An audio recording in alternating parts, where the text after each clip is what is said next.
Pretty much what it's going to look like is it's going to be all the mediums outside of tattooing that the tattoo artists do as a hobby. So some of us paint, some of us do colored pencil.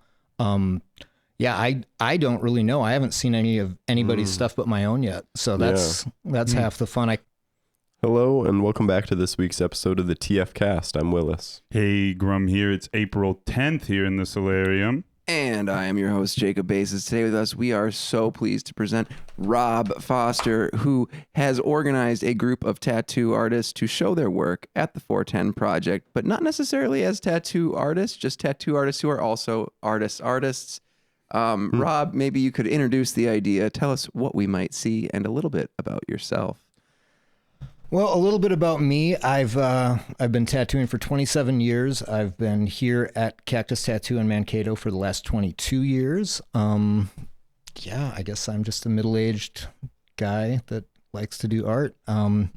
As far as this art show, I just, it kind of came about because I was talking to Dana from the 410. We were just talking about how cool it would be to showcase all the other things that the tattoo artists do. We have a huge, diverse collection of tattoo artists. There's like 25 of us in the immediate area right now. When I moved here 22 years ago, there were 5 artists, 6 artists, 4 of which I worked with.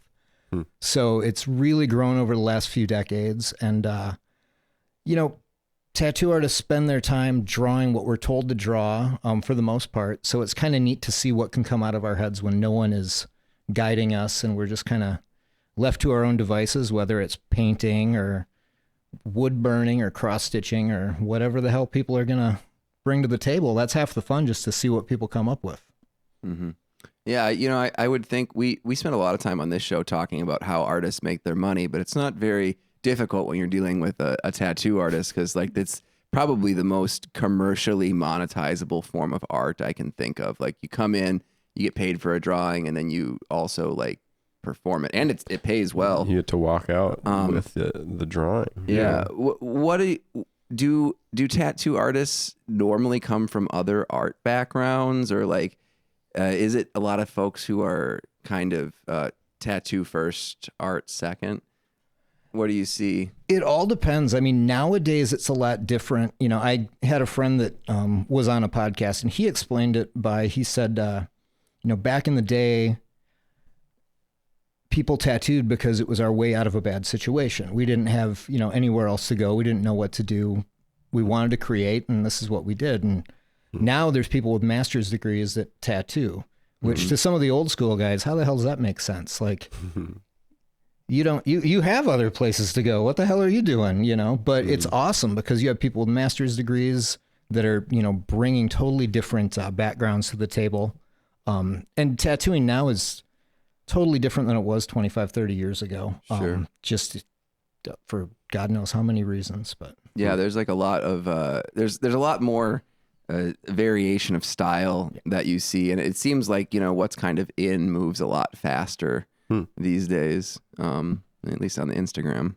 Well, for the art show, what sort of format is it? Because I'm still not exactly sure what I would expect if I were showing up to it. Is it going to be photos of people's tattoos, or more like Jacob introduced, maybe like the artworks that inspired some of the ink, or what's it going to look like? Pretty much what it's going to look like is it's going to be all the mediums outside of tattooing that the tattoo artists do as a hobby. So some of us paint, some of us do colored pencil.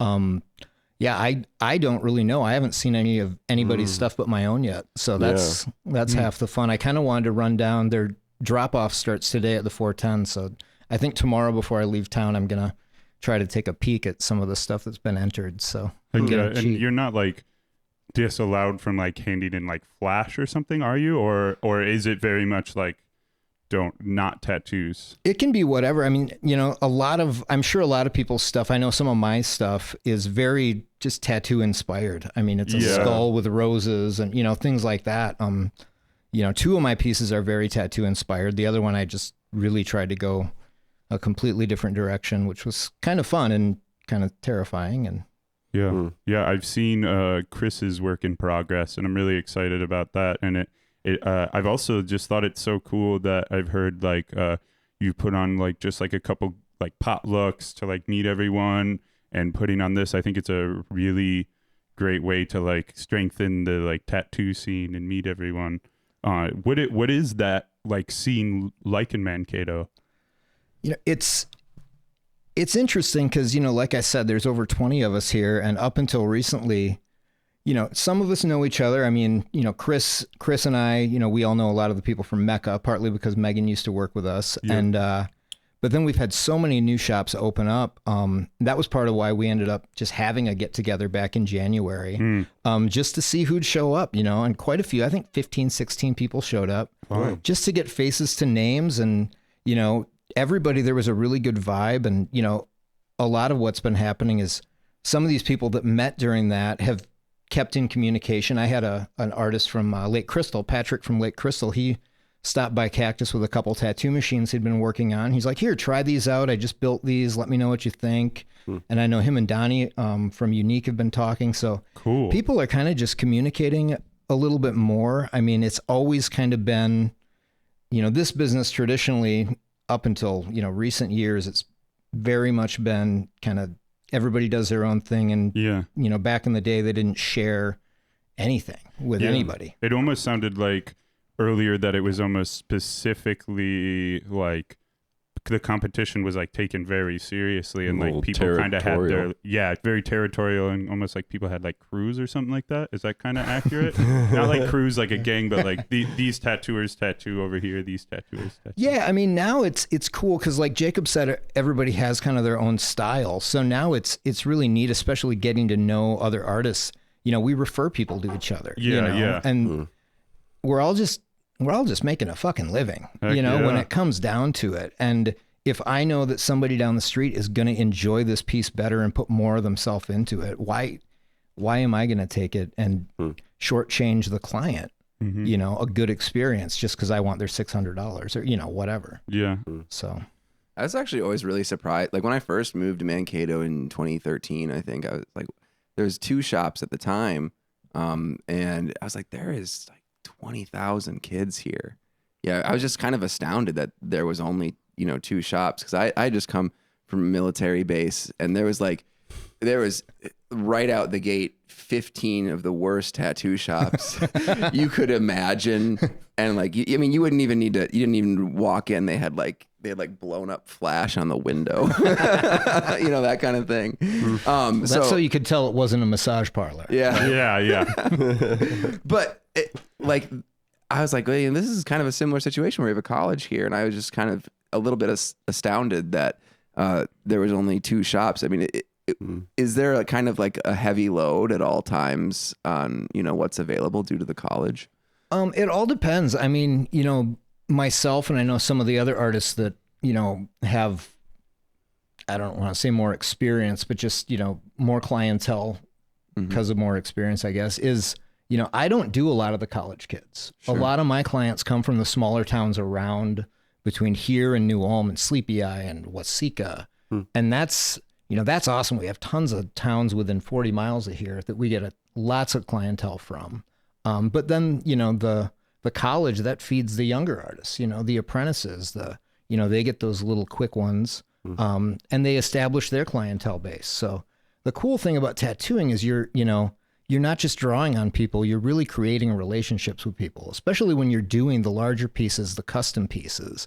You know, once you gain somebody's trust, you're their guy, you know, and, you know, and being their guy, if they want something that you know, like if somebody came to me that I've tattooed many times and wanted a mandala, well, just because I'm their guy doesn't mean I'm going to do a mandala, because I don't like to do mandalas and I suck at them. Sure. So, you know, there's honesty with that trust that, you know, you have to have. So yeah, it's interesting. It's an amazing job to be involved with. Yeah. I sometimes wonder, because I've talked to a lot of different tattoo artists about this, and some of them are a little bit uneasy about like the amount of creative freedom that someone may or may not want them to have. Because like, I don't care. I have very little reverence for my skin. So I'll be like, I want like, you know, like I'm like a slap a bird on it kind of guy. Yeah. Oh, and for like, sure. and I want to see the artist's hand. Whereas like, you know, sometimes I've come up to an artist who's like, I want you to like approve every, you know, square centimeter. I'm like, I want to see like, I want to see as much of you as possible. Is that a feeling of artistic fulfillment that is like important to you as a tattoo artist? Oh yeah, and that, when somebody, again, it's back to that trust. When someone's like, "Yeah, do your thing," it's really fulfilling. But at the same time, a lot of, especially the last 10 to 15 years, people have a lot of access to tattoos on the internet, and they see tons of tattoos on the internet. And just because they come in and bring a photo of, a bird, doesn't mean that they want that bird. It means that's the bird that they liked. So you could just take it and slap that bird on them, and they'd be probably pretty happy. Or you could sit down, you could talk to them and say, "Why do you want that bird? What does this bird mean to you?" Well, instead of that bird, what if we do this, this, and this? And it's really what they want rather than just what they saw.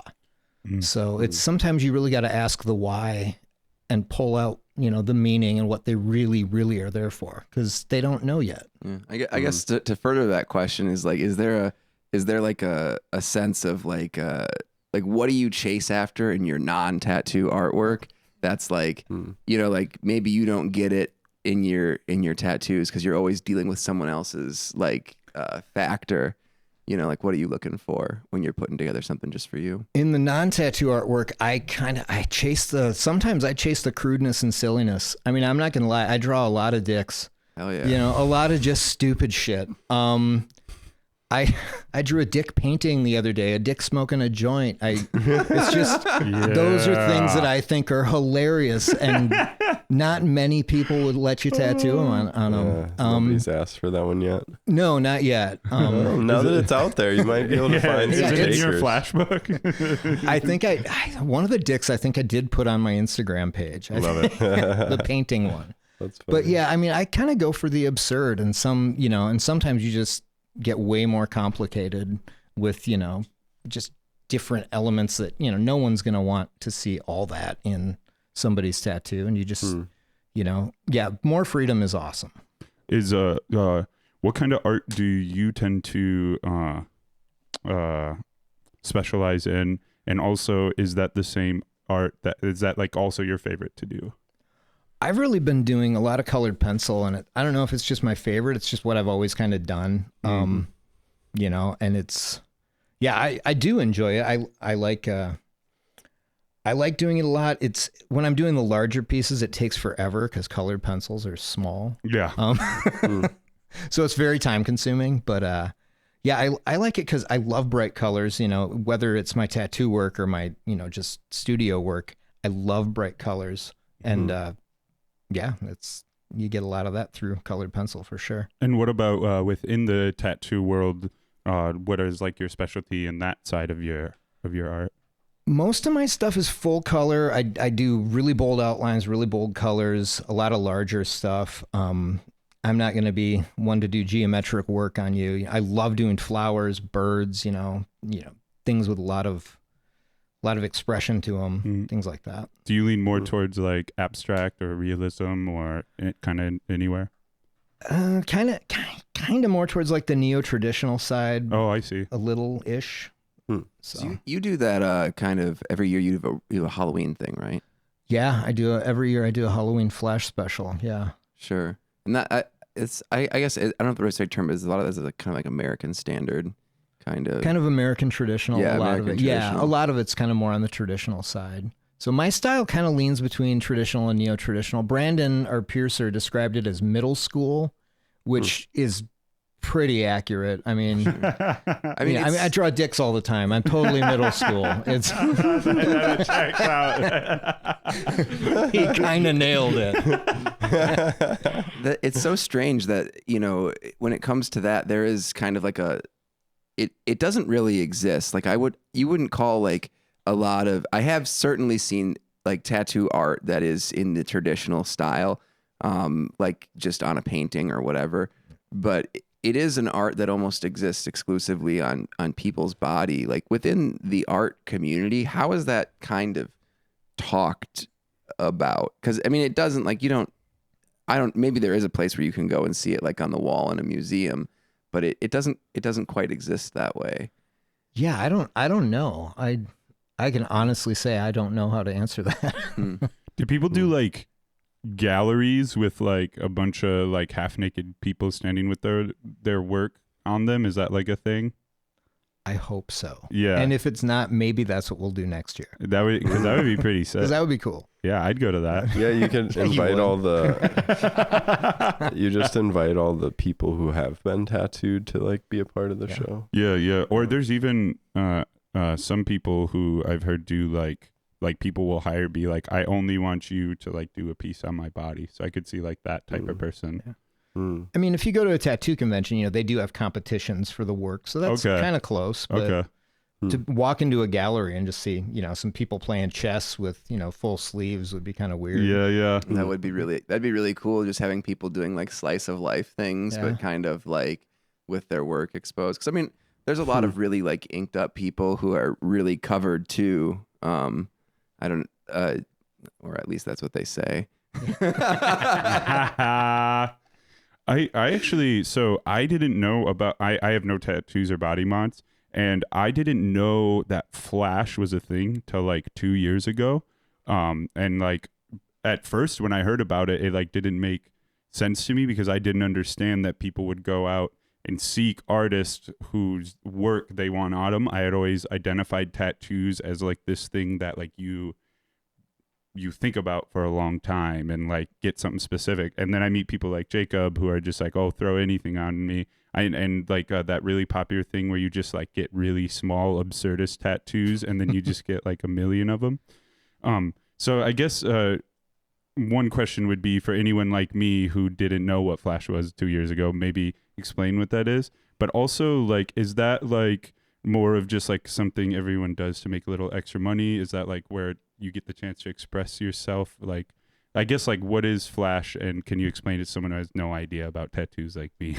Yeah, well, traditionally tattoo flash was just the designs that were, on the walls when you'd walk in. Oh, I it's see. Just it's usually, I think, an 11 by 14 sheet, and that's normally the format. And that's where you'd have your anchors, your eagles, Okay. Sometimes it'd be in books. Cactus used to have a lot of flash in there. And even, up late 90s, early 2000s, when I was getting into tattooing, that was what we did all the time. People would come in, okay, these are the 10,000 designs we have in here, and that was what people picked from. Oh, so there was a particular butterfly with tribal, the old tramp stamps that people used to get. We did it so many times. Finally, we wrote "sold out" over top of it, and people would still ask for it, and we'd say, "No, we're done." That one is. I still remember it was Designs by Six, sheet number 3-2, and it was the purple and blue butterfly in the middle. We'll be like, there's enough people with that already. We got. But yeah, now I mean, now most shops don't really have a lot of flash. The running joke is that these new shops just have a fern in the middle of the lobby, and that's about it. And an owner that's been tattooing for 2 years and a fern. So you do an apprenticeship, get a fern, and you can own a tattoo shop. Apparently, that's really interesting. So it sounds like that was almost like custom tattooing was like rare. Is that what you're saying? Yeah, you really had to, when I started, you really had to strive for that. You had to talk people into it and stuff. And now people, seek it out. They'll, see your work online, and then they'll be like, yeah, here's my idea, and set up a consultation. And Instagram, Yeah, good old Instagram. That's where the Flash lives. Yeah. Yeah, that's so crazy. I would have never known that. I always thought Flash was like a side thing. I didn't realize that was like, here's all the things. I guess that makes sense too, because you need it to be accurate, consistent, and Well, I mean, also just like in terms of like trends that I think have really kind of like pushed forward that like kind of fern idea is like the popularization of what I think is regularly called ignorant, where like there are people in shops who are replicating what would be like a party leg kind of, or even just kind of like.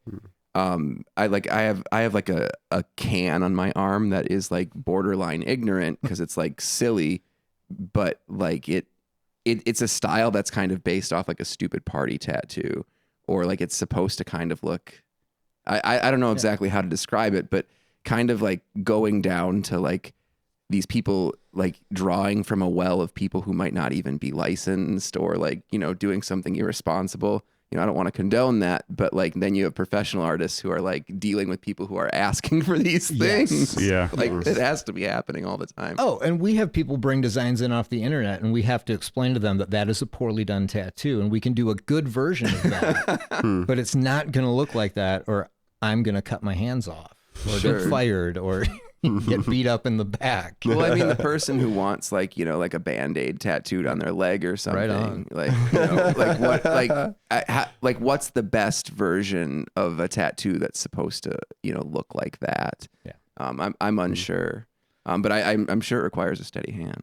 Oh, for sure. Because the one you get at a party will look like garbage in 2 years, probably. Yeah. Maybe. You can see a lot. You can see a lot of those walking around. Yeah, in Mankato, downtown, late at night. I see a lot of. But anyways, back to the show. Yes. How many folks are involved? We invited, I think, 25 tattoo artists. And I think, from what I've been hearing, the feedback I've been getting, I think there's probably going to be close to 20 artists submitting work. I'm hoping, fingers are crossed. I know some people are trying to finish up their work real quick. I talked to a couple people that are working on it today, which is awesome. I still have to finish framing 2 of mine. But yeah, I'm hoping that we have a really good turnout. It's just part of what I'm so excited for is just the mystery of it all. We didn't, people ask, well, what mediums do you want? We don't care. Just whatever makes you happy, whatever you like to create and just want to show people, bring it. This could be really cool, or maybe not. I don't know. Yeah. Well, come and check it out. I like the concept of it being inspired by something.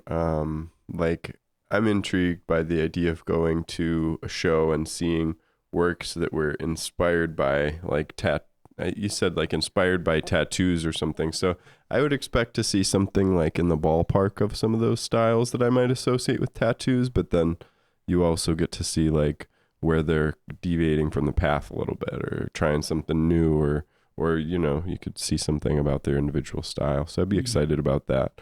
I think even with our show that we did, we sort of had, it was like photography from the perspective of like amateur music photographers. So it was like all music photography sort of thing. Yeah. And it was fun to see that, how it all showed up. Yeah, I totally agree with that. That was like the cool part too, that all of us were like amateurs. Mm-hmm. What do you see? Is this like a kind of a jumping off point for like a greater level of collaboration in the future? Do you have a vision? Like you even mentioned maybe doing it again next year. Is it something that you just want to see grow, or you're just giving it a shot? My whole main idea when I first had the idea was I just wanted to meet all the other tattoo artists. I just want to, kind of get together with all of them. It started out, it was just going to be like a potluck at my house, which we did. And then it was Thanksgiving. I was sitting there at my house thinking about the potluck, and I thought, oh, shoot, we could just do an art show. So I texted Dana immediately, Thanksgiving, and she was like, cool, perfect. And, but yeah, my whole motivation was just to break down those walls between the artists, really. And that was the main thing. Like I said earlier, we're all doing the same thing, and I don't know, why not just kind of show each other what we can do?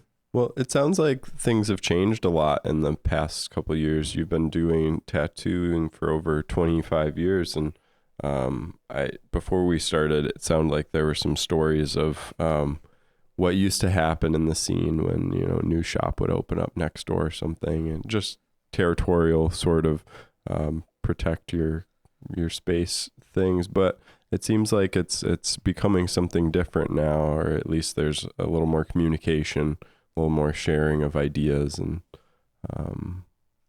art, making something more of it seems like. So I guess in general, like, how have you seen the industry shift? Is that the kind of shift you're seeing, or is this something where you're going against the status quo and you're like, we're gonna have a cool supportive scene here, no breaking hands in Mankato? I think there is more of a sharing of information collectively. I mean, there are there's companies out there like there's one called Tattoo Smart, and they're really into just sharing information with artists. They do a lot of education stuff. There's a few different like online communities. I actually belong to one called Jackpot Community, and we've been going for about a year now. And it's just, there's, I think 40 or 50 members now, about 20 that regularly get together just for virtual meetings. And we talk about everything from web design to tattooing to art to financial stuff. I mean, it's just really people sharing ideas and just trying to make the artists around them better. Yeah. It's a lot to be learned from other people who are doing similar things. Oh, for sure. Yep. Cool. Does the advancement of all of like the technology in both in like the education, and I'm sure in the 22 years there's been a lot of like technological advancement in inks and guns and things like that. Do you see it as just becoming extremely accessible over time? Or do you think it'll always have this kind of like fringe niche appeal that obviously when you grew up, it was almost like only scary people do like and have tattoos or hippies, it's, yeah. As far as like the accessibility, there, a lot of the newer equipment is a lot more user friendly. And it's easier for people to get like the tattoo pens, which are a lot easier to use. People can order that stuff on Amazon. So your amateurs can get equipment that they don't have to wrestle with to try to learn to use, like the old coil machines are, you really got to know what you're doing with those. Mm-hmm. The first part of my apprenticeship, I learned how to deal with the machine and, not screw up. Mm-hmm. But, there's more accessibility to equipment for people that shouldn't have access to equipment, I think. Sure. And that, the health departments are involved in, most states that I know of. But, they really don't, I don't want to make any enemies here, but it seems like they don't really do a lot to people that are tattooing underground. Yeah. They do like to cash checks from, artists with our fees and things like that. But that seems to be a lot of what they do. But whatever. I'm not going to go down that rabbit hole. Yeah. But I mean, that's the reality of like, I walk into a shop and like you feel the mood, but also like the certificates on the wall. Like I assume that I'm not going to walk out of there with an infection unless I mess up my aftercare. Yeah. Whereas like, if someone gets an infection and then they're like, well, I got it in my buddy's kitchen. I'm like, well, I mean, like, sure. I mean, that was the down payment right there. I'm not, saying don't ever do it, but that's kind of the part of the price. But similarly with social media, I'm sure like you kind of started like, I don't know, that was probably like the year the first YouTube video came out. 2000. Like what is kind of watching the industry through the lens of the adolescence of social media been like? Because the acceptance is just through the roof now. Oh yeah, and social media, it's interesting because not only social media, but just being able to Google the tattoo that you want, and it's crazy. You'd think that people have endless access to any inspiration that they want, but they still bring in the same 10 designs. and that's neat. Well, they want to be a part of something, That's such the human condition. I love that so much. It's like, have you seen that Whitest Kids You Know sketch where the guy walks into the tattoo parlor? Oh, absolutely. Yeah. There's multiple people who have that tattoo of like Jesus on the surfboard. Yep. Like, with it's excellent. I wanted to say happy birthday, Rick. Oh, I love that. But the fact that's out there and it's on, probably it's got to be on more than 20 people's bodies by now. It's probably way higher than that. But it is. I think people want to be a part of something. Yeah. Wow. Cool. Well, is there anything else people got to know before they show up to the show? What do people need to know? I don't really think anything. I think it's going to be an awesome show. It's probably going to be packed. So, don't dilly-dally. Come early. Cool. What's the date and time? It is Friday, April 19th from 7 to 9 is the opening reception. And then it's going to hang until May 4th. Awesome. So And if anyone wants to find more about you or your work or your shop, where should they go? My website is robfostertattoo.com. And I work at Cactus Tattoo, and their website is cactustattoo.com. And then all the other shops that are involved, we've got Arcadium Tattoo, Mecca Tattoo, Unique Hair and Ink, and Addiction Ink. And they, I don't think I forgot anybody. They've all got websites too. Heck yeah. Awesome. Looking forward to it. Thanks for joining us today. See you later. Thanks, guys. Later.